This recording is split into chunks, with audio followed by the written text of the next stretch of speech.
Soy Valerio Rocco Lozano, profesor titular interino del Departamento de Filosofía de la Autónoma, y quería agradecer mucho al CENDEAC y a Miguel Cereceda y a los coordinadores, organizadores del curso que hayan decidido invitarme para pensar juntos en familia en esta mañana murciana. Mi comunicación se llama La violencia ontológica sobre el animal en el humanismo estoico romano, y es un intento de reflexionar sobre la relación entre hombre y animal en el comienzo mismo del humanismo, el que considera el comienzo mismo del humanismo, es decir, Roma, y particularmente en esa ideología, podríamos decir, dominante, militante, que forja también políticamente la esencia romana, como es el estoicismo, en este caso representado por un filósofo, Séneca, y un poeta épico, como es Lucano. El primer apartado de mi ponencia se llama Definio et Defensio Hominis. Como escribió, con claras reminiscencias cartesianas, Pierre Guénonsiat en un célebre artículo sobre la diferencia ontológica entre el hombre y el animal, lo humano no puede consistir sino en la duda sobre lo humano. Es por esta razón que todo humanismo, con su rasgo predominante de situar lo humano en el centro o a la base de toda escala ontológica y moral, parte de esta duda, así como del comportamiento que nace de ella. El animal está seguro de sí mismo, como decía ya Bergson, mientras que el hombre debe hacer frente a una duda de sí que constituye su ser más propio y a la vez la mayor amenaza para su seguridad. Todos los humanismos han intentado, por lo tanto, hacer frente a esta amenaza, definiendo lo que es el hombre con una definición que fuera al mismo tiempo una defensa. El término de referencia más inmediato para llevar a cabo esta definición defensa es precisamente el animal. En nuestra opinión, el comportamiento de los humanismos hacia los animales está marcado por dos momentos. En primer lugar, el animal es domesticado conceptualmente, reducido a lo humano, para permitir así una contraposición y una subordinación al hombre. Esta primera operación es tan relevante y constante en la historia del pensamiento humanista que Matthew Calarco ha ofrecido la siguiente definición. Cito: el humanismo metafísico es la tendencia a determinar la vida de los seres no humanos en referencia a la de los humanos, mediante un sistema de oposiciones y de relaciones jerárquicas. Fin de cita. Una vez que el animal ha sido puesto en relación con el humano y reducido a las mismas categorías, puede ser contrapuesto al hombre, que encuentra, por lo tanto, un término de comparación a la vez inocuo, preciso e inferior, sobre el que fundar su autoidentidad individual y colectiva. Es indudable que estas dos operaciones de neutralización y de exclusión del animal por parte del humanismo han conducido a una notable incomprensión de la animalidad, tanto desde el punto de vista moral como desde el metafísico. El propósito de esta comunicación es el de rastrear esta actitud en el inicio mismo del humanismo, en Roma. En palabras de Heidegger, en su polémica carta sobre el humanismo, cito: la humanitas es pensada por vez primera bajo este nombre expreso y se convierte en una aspiración en la época de la República Romana. En Roma nos encontramos con el primer humanismo y por eso se trata en esencia de un fenómeno específicamente romano que nace del encuentro con la cultura de la Grecia tardía. Fin de cita. Aunque no se aceptara esta tesis heideggeriana, dictada probablemente por convicciones extrafilosóficas, sería en todo caso preciso admitir que, si es verdad que en el contexto cultural latino y en uno de sus máximos poetas, Horacio, nació la frase natio comedia est, toda la nación es comedia, y que una de las máximas más célebres y relevantes filosóficamente del corpus cómico romano es precisamente, y Alba creo que irá por ahí, homo sum nihil humanum a me alienum puto, entonces no es descabellado considerar que en Roma se produce el primer humanismo triunfante. Este humanismo latino, igual que el humanismo cristiano, está construido sobre la incomprensión y la marginación hacia el animal y también hacia la mujer, enemigos comunes para el triunfo de esa tríada etimológica latina tan borrosa y a la vez tan capital en la mentalidad romana. Vis, vir, virtus. Fuerza, varón y virtud, nociones profundamente interrelacionadas entre sí, constituyen los pilares de la filosofía estoica, como puede verse en dos textos medulares de la cultura romana del siglo I, las Epístolas Morales a Lucidio de Séneca, en el plano filosófico, y la Farsalia de Lucano, en el campo de la poesía épica. Estos dos autores, referencia imprescindible de todos los humanismos posteriores, desde el Trecento italiano hasta los neohumanismos contemporáneos, pasando por el Renacimiento, han construido una filosofía del hombre marcada justamente por las dos estrategias complementarias de las que hablábamos al principio. En primer lugar, pensar el animal desde el hombre, a través de una serie de comparaciones que llevan a una reducción ontológica, además de moral, del animal al ser humano, es decir, por poner un ejemplo. En una inversión con respecto a Aristóteles, en Séneca se pasa del hombre como animal dotado de logos o animal político a la definición del animal como ese ser animado que carece de habla o de organización política, con lo que es equiparado a un hombre al que le faltaran algunos atributos. Por otra parte, en otras ocasiones, el animal es en cambio contrapuesto radicalmente al hombre. Es connotado negativamente desde múltiples puntos de vista y sorprendentemente identificado con la mujer, constante amenaza para la seguridad del vir y de su virtus. Se trata del movimiento de exclusión ontológica y moral del que hablábamos al principio. Es precisamente aquí, en su segundo movimiento, cuando el humanismo estoico latino se vuelve antianimal y misógino, donde revela con mayor claridad la violencia conceptual sobre la que se basa esta doctrina que justificó filosóficamente la expansión militar de las legiones y la sumisión de pueblos enteros a la grandeza de Roma. Por decirlo una vez más con Heidegger, cito, el homo humanus se opone al homo barbarus. El homo humanus es ahora el romano que eleva y ennoblece la virtus romana. Fin de cita. El segundo apartado se llama El humanismo es una conversación literaria en el tiempo. Si es cierta esta frase, basada en la definición de Sloterdijk del humanismo como una telecomunicación fundadora de amistad por medio de la escritura, entonces Séneca puede ser considerado uno de los máximos representantes del humanismo, y ello en virtud de 4 rasgos fundamentales. Por una parte, lo que podríamos denominar el humanismo a parte post. Esto es, la recepción del propio Séneca, una lectura fundamental en toda la Edad Media, gracias también a las historias, o quizás deberíamos decir las fábulas, sobre su conversión al cristianismo a manos de San Pablo, del que nos hablará Roberto. Por otra parte, los humanistas, en el sentido propio del término, en ese confín borroso que conecta el medievo con la modernidad, no han dejado de mirar hacia la referencia senecana. Por ejemplo, Erasmo de Rotterdam fue el primero en llevar a cabo una edición crítica de las obras de Séneca, mientras que Montaigne, en sus ensayos, conecta explícitamente su forma de escritura típicamente humanista, marcada por el diálogo y la conversación interior, con la de las cartas morales a Lucilio. Por otra parte, y de manera recíproca, está el humanismo aparte ante. Más incluso que Cicerón y que otros filósofos latinos, Séneca pone en práctica la máxima que hará célebre Bernardo de Chartres, sumus tamquam nanos superhúmeros gigantis, somos como enanos a hombros de un gigante. En ese sentido, todas sus obras filosóficas, en especial las cartas a Lucilio, parten con una confrontación, una conversación a distancia con grandes sabios que le han precedido. Este diálogo por parte de Séneca, como se ve en el caso de sus referencias a Cicerón, no es solo encomiástico o ejemplificante, sino que muy a menudo es crítico. Para el caso que nos ocupa, el de la animalidad, las consideraciones senecanas a menudo arrancan justamente con una conversación literaria en el tiempo con aquellos filósofos estoicos, en especial Poseidonio y Arquidemo, que también habían tratado la cuestión de la naturaleza animal para el estudio de la virtud humana. En tercer lugar, la producción de Séneca y en especial las cartas morales pueden considerarse como ejemplo, como el mejor ejemplo del humanismo también por su propia forma. ¿Qué mejor conversación literaria en el tiempo que la que discurre en forma epistolar? Precisamente de esta forma comienzan las normas sobre el parque humano de Sloterdijk. Cito: los libros, dijo una vez el poeta Jean Paul, son voluminosas cartas a los amigos. Con esta frase llamó él por su nombre de modo refinado y elegante a lo que es la esencia y función del humanismo, una telecomunicación fundadora de amistad por medio de la escritura. Lo que se llama humanitas desde los días de Cicerón pertenece en sentido tanto estricto como amplio a las consecuencias de la alfabetización. La articulación más importante en esta cadena epistolar fue sin duda la recepción del envío griego por parte de los romanos, pues solo la apropiación romana abrió el texto griego al imperio y tras la caída de la mitad occidental lo hizo accesible, al menos indirectamente, para las culturas europeas posteriores. Fin de cita. Pues bien, si el humanismo es consustancialmente epistolar y si debe este rasgo precisamente al mundo romano, algo de responsabilidad en esto tendrá la más influyente de las colecciones de cartas de la literatura latina.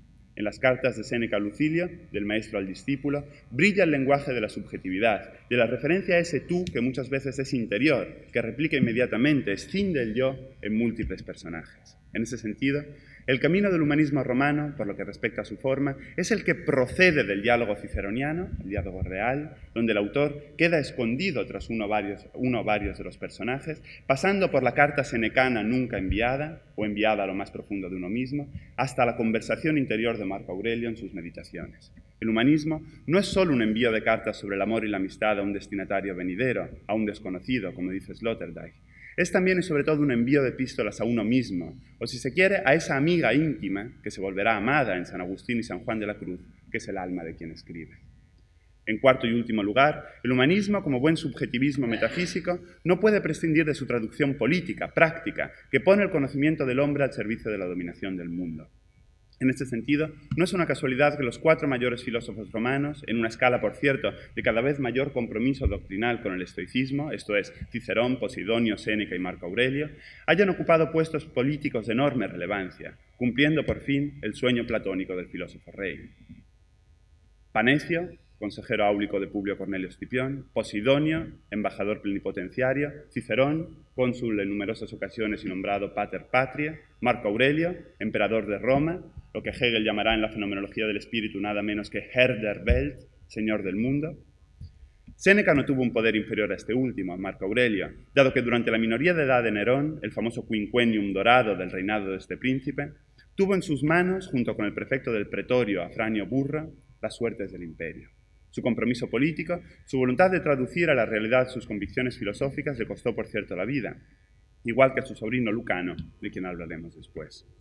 Pero lo que nos importa ahora es que si el humanismo no puede entenderse sin un cierto ejercicio del poder, sin duda Séneca constituye un paradigma de esta concepción metafísica también por esta razón. El tercer apartado se llama el bien del hombre. Una vez considerados estos aspectos, puede ser útil preguntarse en qué consiste el sumo bien moral y metafísico para el estoicismo romano y para Séneca en particular. Este bien puede definirse en 3 rasgos, muy brevemente: interior, natural y analógico.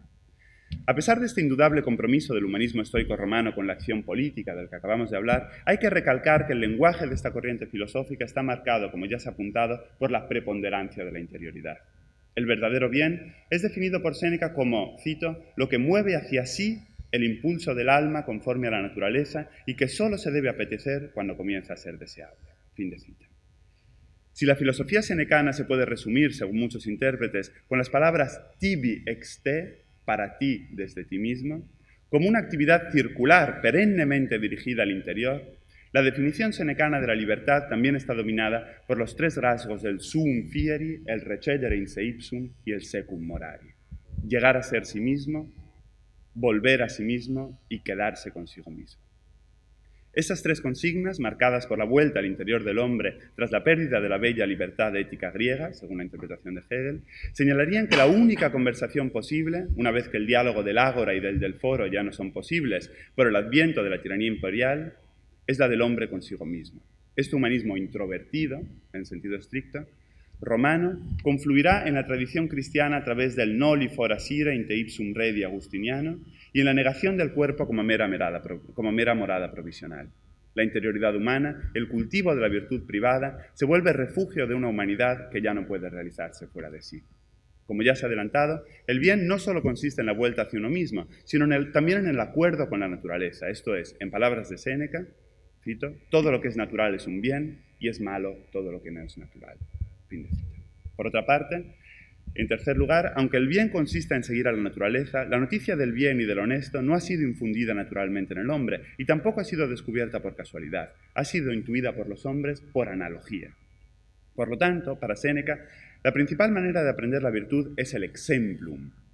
Gestas como las de Fabricio o Horacio Cocles nos han mostrado el rostro de la virtud. En ese sentido, el humanismo estoico romano se tiñe, en su parte moral, de un marcado intelectualismo. Cito de nuevo a Séneca: nadie es bueno por azar, la virtud debe aprenderse. El cuarto apartado se llama hombre y animal en Séneca. Es justamente en función de esta tercera característica del bien, la analogía, cómo entra el mundo animal en el universo filosófico de las epístolas morales a Lucilio, con una actitud típica de ese primer rasgo del que hablábamos al principio. El animal es pensado desde el hombre y solo desde el hombre. En ese sentido, para dar algunos ejemplos, en la epístola 122 se compara a los trasnochadores con los buitres nocturnos, a su vez contrapuestos con la madre de algunos pajarillos que, cito, de su dulce pico da de comer a sus hijos. En otros casos, como en la epístola 120, para explicar el mundo animal se recurre a metáforas humanas. Igual que el timonel maneja su timón, que el pintor usa su pincel y el bailarín mueve sus miembros para expresar sentimientos, del mismo modo los animales se mueven ágilmente por naturaleza, nacen adiestrados. En la misma línea, para demostrar que los animales se mueven ágilmente para huir del dolor, recurre al ejemplo del niño que pretende andar con el dolor de las caídas, del mismo modo que la tortuga, en cambio, tiende a la posición natural, aunque no sienta dolor si está colocada sobre el caparazón. Por último, y de manera muy significativa, Séneca lleva a cabo otra comparación entre cuerpo y animal por un lado y alma y hombre por otro. Cito: así como el hombre sabe que tiene un alma, pero no sabe exactamente qué es, el animal sabe que tiene un cuerpo, pero no sabe exactamente qué es. Fin de cita. Séneca sostiene que igual que la virtud se aprende con la analogía, en el caso humano, también los animales aprenden a rehuir los peligros, al percibir que son de carne y que hay cosas que los pueden desgarrar. El instinto de conservación es innato, pero este se desarrolla a lo largo de la vida. Según Séneca, los animales empiezan a un mismo tiempo a aprender y a vivir. También los hombres hacen lo mismo, aunque no en el plano meramente biológico, sino en el más elevado del conocimiento de la virtud. La relación hombre-animal está marcada en Séneca por la noción de okeiosis, la conciliatio sui, esto es, tendencia de todo ser vivo a persistir en la existencia. El hombre, sin embargo, es el único animal que puede escapar a esta ley de la naturaleza, anteponiendo la virtud a la autoconservación. Se abre así la puerta al suicidio, por causas políticas, filosóficas o morales, puesto en práctica por el propio Séneca. Por cierto, como sabéis, por contar un chascarrillo, de manera nada sorprendente, según Isidoro de Sevilla, que decía que el propio nombre Séneca, etimológicamente, venía de senecans, el que se mata a sí mismo, y que por lo tanto estaba cantado que se iba a matar. Pero bueno. El animal se convierte entonces en ese ser que no puede suicidarse, que no puede salir del plano de la existencia por una decisión voluntaria. Esta peculiaridad marca una clara jerarquía ontológica, pues señala Séneca que la naturaleza ha creado al hombre y lo ha antepuesto a los demás animales. Paradójicamente, el hombre, cuyo bien consistía en seguir la naturaleza, es antepuesto al animal precisamente por su poder apartarse de ella, quitándose la vida para seguir la virtud. Cito: los animales mudos no tienen razón, ni bien, ni felicidad, una memoria solo corta y no tienen conciencia del futuro. Los animales tampoco conocen ni la virtud ni el vicio, solo se mueven siguiendo su naturaleza. Fin de la cita. La jerarquía de los entes animados, según Séneca, es cuatripartita: vegetal, animal, hombre, Dios. Pero añade Séneca a continuación: estos dos últimos, el hombre y Dios, son igualmente racionales, solo que uno es mortal y el otro es inmortal. Fin de cita. En la misma línea, que aparta al hombre de lo animal y lo aproxima a lo divino, leemos en otro lugar de las cartas morales a Lucilio. Cito: el hombre debe ser separado de los animales mudos y debe ser colocado junto a Dios. El hombre, que es animal racional, debe cultivar solo la razón y no otras cosas en las que es superado por los animales. Fin de cita. Se puede ver así el segundo de los rasgos propios del humanismo de los que hablábamos al principio, la separación neta entre hombre y animal y la contraposición entre estos mundos en función de una superioridad moral del hombre. Esta mentalidad, dominada por una fuerte axiología, no está presente solo en la filosofía, sino también en muchas obras literarias de esta época de apogeo del humanismo estoico latino. En ese sentido, puede ser interesante ver brevemente cómo la metafísica antianimal estoica se tiñe de misoginia en la Farsalia de Lucano. El quinto apartado y último apartado se llama el humanismo antianimal como misoginia en Lucano. Muy a menudo en la literatura latina, el desprecio hacia la mujer es expresado en la forma de la denuncia de un distanciamiento con respecto a las rectas costumbres. La virtus, como ya hemos dicho, es cosa de vires, es cosa viril, y por eso la mujer, para ser denostada, necesita ser asemejada al animal, deshumanizada. Es lo que ocurre, por ejemplo, en la Farsalia de Lucano, autor próximo a Séneca, tanto por razones ideológicas, dado que la adhesión de ambos al estoicismo medio y también al círculo filosófico-político de los Pisones les costó la vida a ambos les costó a ambos la vida por su presunta participación en la conspiración para asesinar a Nerón, como familiares, dado que eran tío y sobrino. La importancia de Lucano en la historia del humanismo es también inmensa, y para corroborarlo bastaría con una referencia. Entre los 4 poetas que Dante elige como sus guías por el limbo, en el infierno, y a los que reconoce como maestros y ejemplos de su propia producción, se encuentra precisamente junto con Homero, Horacio y Ovidio, el mismísimo autor de la Farsalia. En esta obra, los personajes femeninos son continuamente comparados con animales. En el caso de Ericto, la maga de Tesalia, que en el libro sexto predice la derrota del ejército pompeyano en la batalla que da nombre a la obra. Esto es evidente. De manera sorprendente, esta mujer es progresivamente asemejada a una bestia. En primer lugar, Lucano hace ver cómo los animales más terribles tienen una conexión con ella y con las demás mujeres tesalias, que unos versos antes habían sido condenadas por su lascivia. Cito el libro sexto de la Farsalia. Todo animal capacitado para matar y dañino por naturaleza tiembla ante las habilidades de las emonias, de las mujeres tesalias, y les suministra los medios para sus variadas muertes. A estas, los ávidos tigres y la famosa cólera de los leones las acarician con lengua mimosa. Para estas, desenrosca la culebra sus gélidos anillos y se tiende a lo largo del suelo cubierto de escarcha. Fin de cita. Más adelante se hace ver cómo los conjuros de estas mujeres son propiciados justamente gracias a la ayuda de estos animales terribles, unidos a la pócima. Cito: no faltó la espuma de los perros hidrófobos, ni las vísceras del lince, ni la vértebra nodal de la dura hiena, ni las médulas de ciervo engordadas con carne de serpiente. Y aquí hay un largo etcétera. Fin de cita. La mujer conoce como nadie el mundo animal porque de alguna forma pertenece a él, mientras que al varón, al vir, esos secretos le están vedados en cuanto propiamente homo. Y como último paso de la progresiva identificación de la mulier en animal, con el fin de deshumanizarla, la propia mujer empieza a hablar como una bestia. Cito a Lucano. Luego su voz, más poderosa que todas las hierbas para conjurar a los dioses infernales, emite primero confusos murmullos disonantes y muy diferentes del lenguaje humano. Contiene aquella voz los ladridos de los perros y los gemidos de los lobos, las quejumbres del búho asustadizo y del vampiro nocturno, las estridentes aullidos de las fieras y el silbido de la serpiente. Fin de cita. Es muy interesante comparar esta progresiva identificación de la mujer con el animal con lo que Lucano relata en el libro noveno, esto es, la marcha de Catón, símbolo de la virtud, con su doble acepción moral y sexual, a través del desierto de Libia. Aquí, el animal salvaje es enemigo de la humanitas y el combate contra él es una excusa para el lucimiento de la virtud. En efecto, cuando arenga a sus soldados, exclama Catón, cito: mientras yo me adentre el primero en las arenas y plante el primero mis pasos en el polvo, hágame daño el calor del cielo, salga a mi encuentro la serpiente llena de veneno y por la suerte que yo corra, pronosticad los riesgos que os esperan. Serpientes, sed, arena quemantes, son delicias para la virtud. La entereza disfruta con penalidades. Fin de cita. De hecho, en una ocasión, al ver una fuente llena de serpientes, no se deja engañar por la apariencia de que pueda ser venenosa y bebe él primero el agua para así dar ejemplo y tranquilizar a sus soldados. El coraje y la inteligencia humanas vencen a la naturaleza animal, con la que antes las mujeres tesalias habían forjado una estrecha alianza, que es expresada de manera clarísima por Lucano a la hora de contar la historia de Medusa. Cito: en el cuerpo de esta fue donde primeramente la naturaleza alumbró tales plagas crueles. De aquellas fauces brotaron las serpientes que emitieron estridentes silbidos con sus lenguas vibrátiles. Sueltas por su espalda a modo de cabellera femenina, surgen unas culebras, erguidas también en el lado opuesto en la frente, y fluye el veneno viperino al peinar sus guedejas. Fin de cita. La mujer y el animal, concretamente la serpiente, son contrapuestos a las virtudes propiamente humanas, esto es, las masculinas, que expresan la esencia de las románitas, aunque no solo de ellas.